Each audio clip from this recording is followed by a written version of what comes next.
Today, I would like to talk about sorrow. Last month, it was 2 years ago that I lost my husband, Eberhard, the father of my children. He died. Last month was also when I started thinking about this talk. What was I going to tell you? It proved a complicated combination, the second anniversary of my husband's death and writing a TED talk. Poor timing.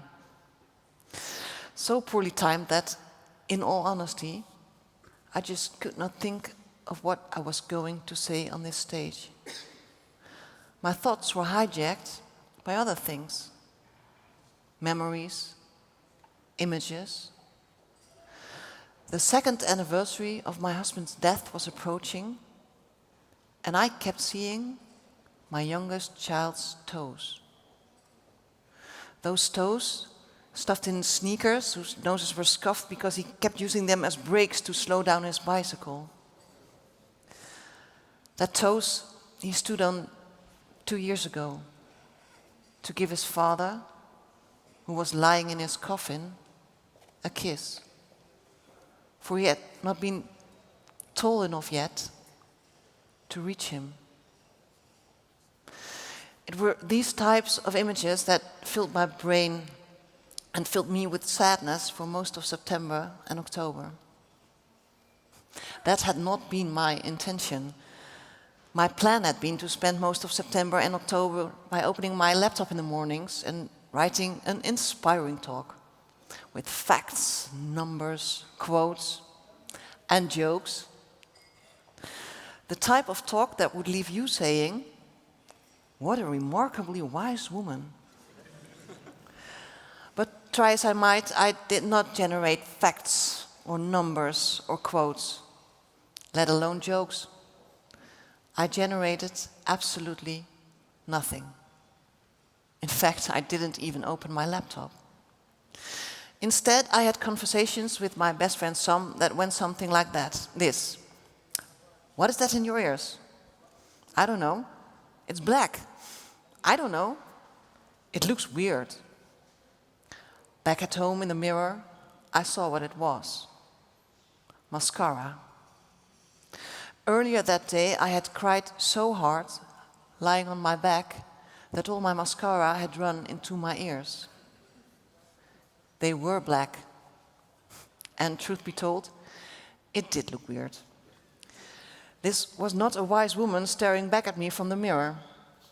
This was someone who was at a loss. So that is what this has become. A TED talk on sorrow given by someone who is at a loss.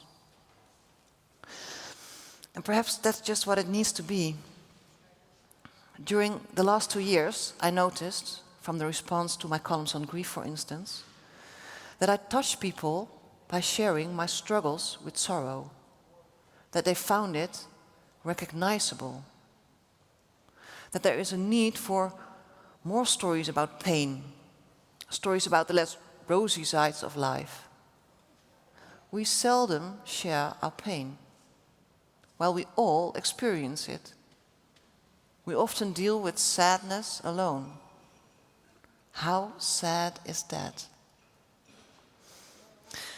It took me a while to get the hang of it, sharing my sorrow, to not answer the question of, "How are you?" with an automatic, "Fine, and you?" I was so used to saying that I was fine. I even answered this the day after my husband's funeral. Looking back on the text messages I sent that day, it almost seems as if it had been an ordinary Sunday. "I'm fine, I took it easy today. We went outside for a while. I'm cooking pasta right now."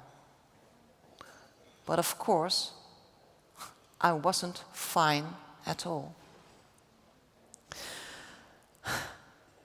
But I don't see that in any of my messages. I certainly don't read about how the trip over there had been. It had been the day of the Amsterdam marathon and the whole city had been cordoned off. And we had tried to get to Eberhard, but it had proven almost impossible. Every few feet we were stopped by traffic controllers or crowd barriers. He had become unreachable. I didn't send any messages saying how lonely I felt, or about what went through my mind when I was stuck at an intersection with my 3 children, unable to get them to their father.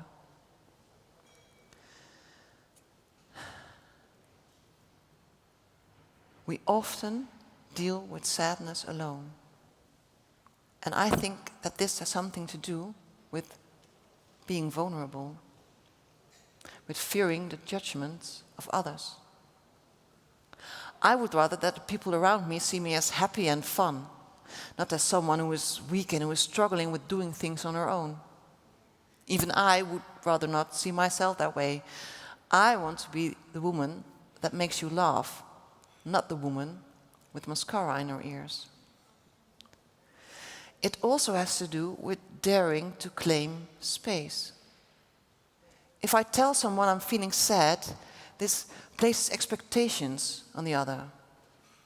While a fine can be filed away, oh great, she's doing fine, let's move on. And I'm feeling sad cannot be ignored. How are you?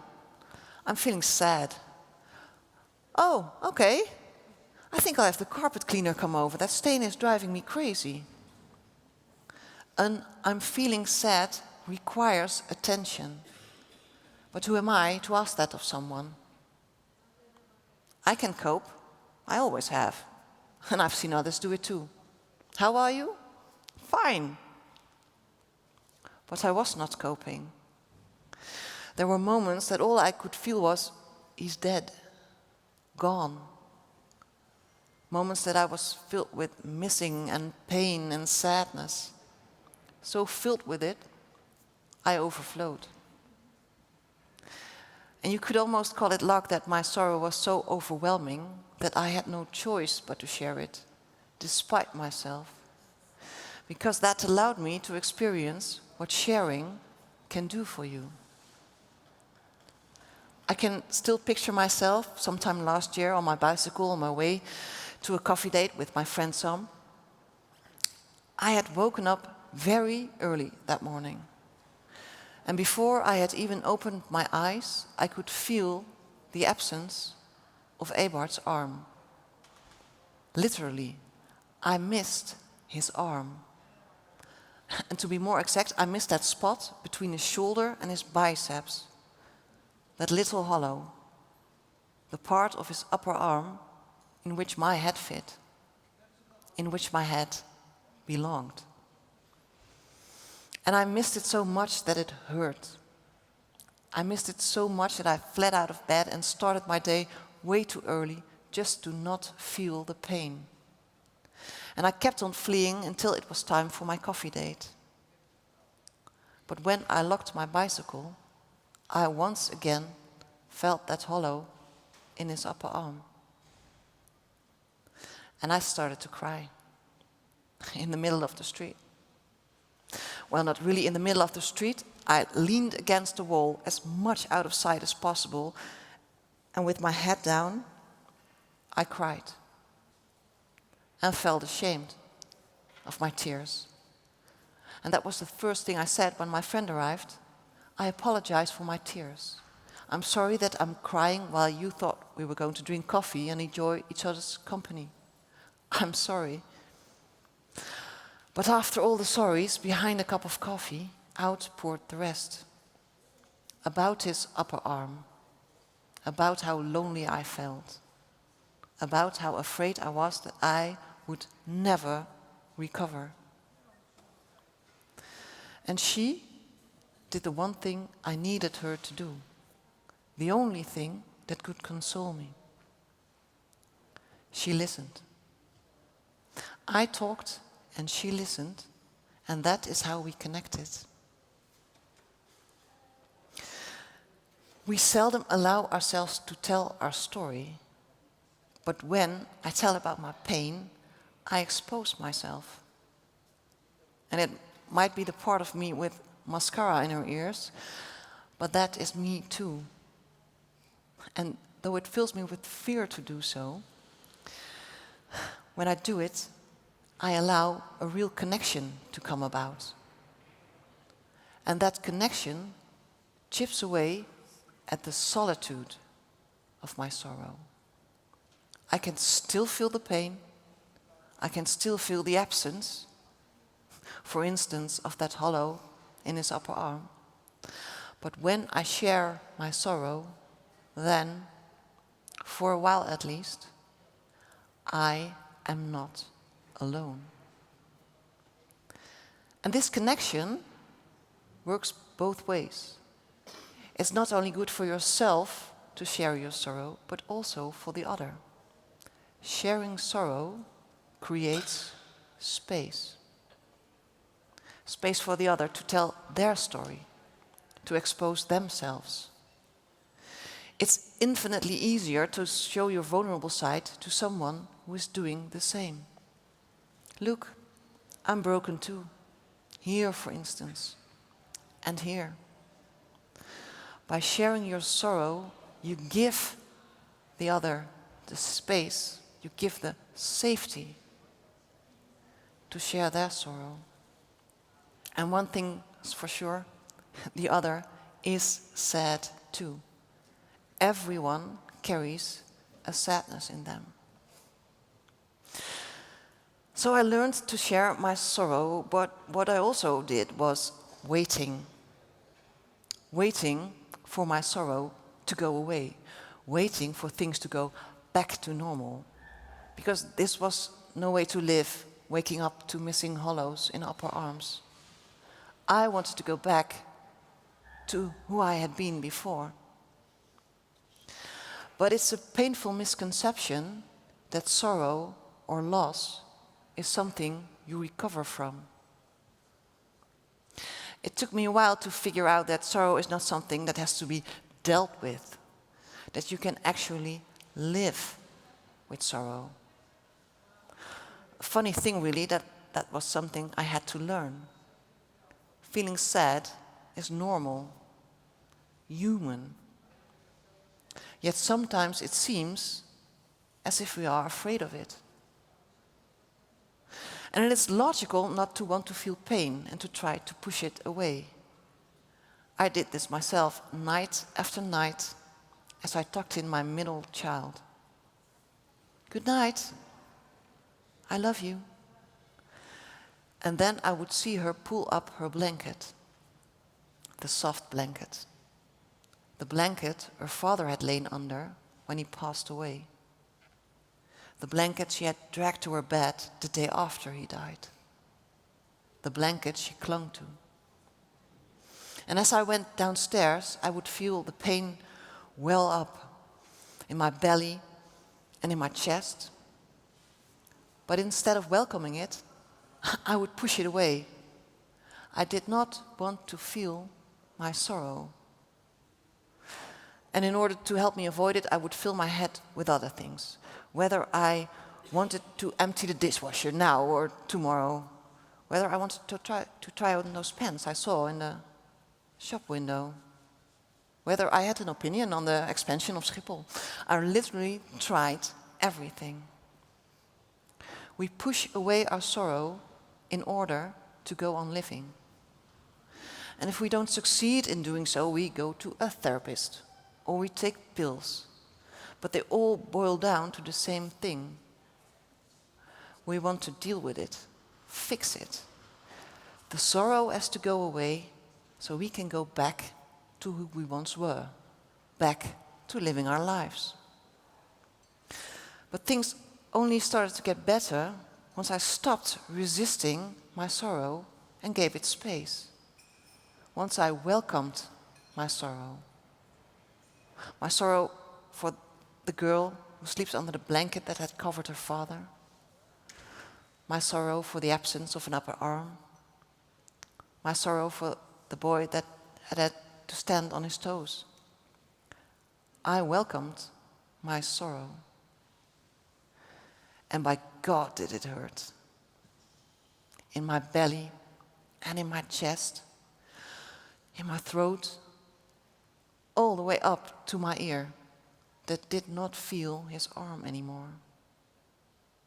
And then I cried and cried and cried until it started to subside, until it didn't hurt anymore, until my sorrow had been let out and I felt a little lighter. And it was only once I started doing that that I understood the purpose of sorrow, what it is meant to do. Sorrow helps us to say goodbye when we don't want to. It shapes the sadness that has been caused by loss and allows us to release it. And this could be the loss of someone you love, to death or to the ending of a relationship. But it could also be the loss of a job or a dream you had for yourself. You feel sorrow because you have been separated from something or someone you love. And it's very valuable to be able to feel this. Yes, being separated hurts. Saying goodbye when you don't want to hurts. Sorrow hurts. But wouldn't it be awful if we didn't experience it? I am sad. I feel pain, and that allows me to express my loss, my separation. Thank goodness. And what I get in return is connection. I feel connected to the people around me. By telling others about my sadness, I allow them to tell me about theirs. And I heard stories about illness and death and broken hearts and loneliness. In short, about being human.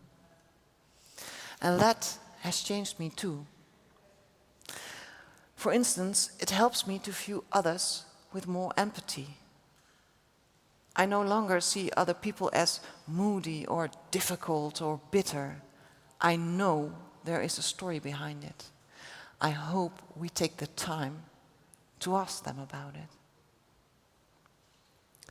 I will never become the person I once was.